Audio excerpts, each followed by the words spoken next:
So, Arla, I mean, this interview is going a lot longer than I thought, and I guess it's just because you have so much to talk about. Of course, it's going to fall out to the COVID thing again, and so give me some positives about this thing, about what's happening in your life and your phone conversations and things like that. Well, my niece joined a barbershop quartet choir, which I never even thought, of it being that way. And they can't get together to practice, but they've learned to practice at home, which I would think would be very difficult. And after I spoke to her today, all of a sudden my iPad rang, because she didn't tell me she was going to do that. And there's the choir. And I'm sorry, I can't remember the name of the choir. I can give it to you upstairs. But it was marvelous. It was absolutely marvelous. So there had to be a dozen people, and they showed them individually and together. It was absolutely, and so uplifting. So you could hear them together. Absolutely. It was just so uplifting, and I emailed her back and I said, what a wonderful group you belong to.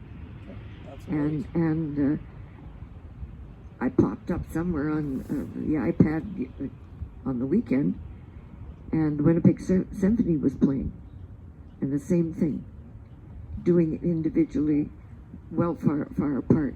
It was just marvelous. So there is positive things going on in our city. So I know that you belong to the United Church in Meadowood.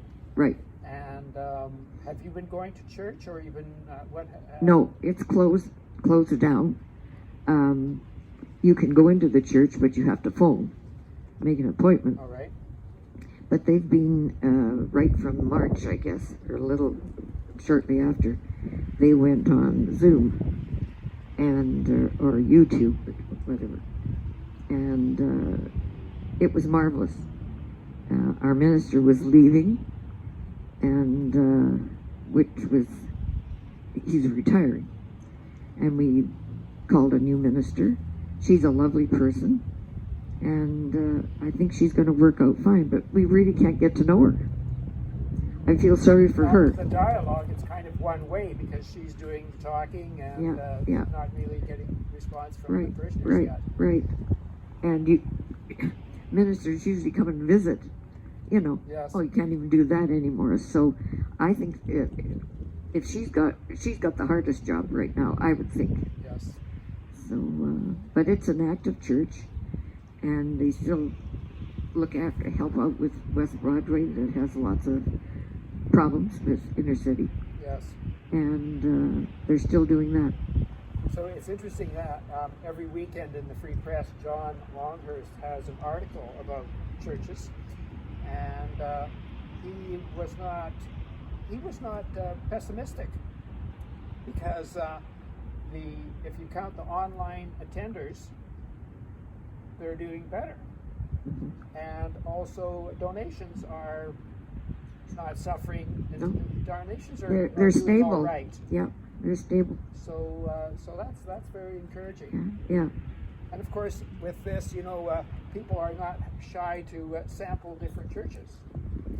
On Sunday morning, you can go to 5 different. You can go to mass. You can go to a service here, there, and everywhere, and it's quite interesting. And that isn't a bad idea, because you can even hook into other denominations, and maybe that's what we need some of. It's a bigger world, but is it getting to be a smaller world?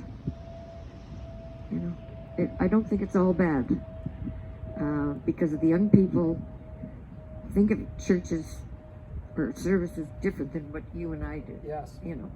And what we put them through Sunday school. Yeah. And so, can we be a more peaceful world? We better start praying. Very good. Thank you, Arla. I don't want to get in down south. Well, thank you, Arla. That was I'm very That was grateful. my pleasure. It was fun. I was sort of anticipating, but yeah, it was good. Thank you. You're welcome.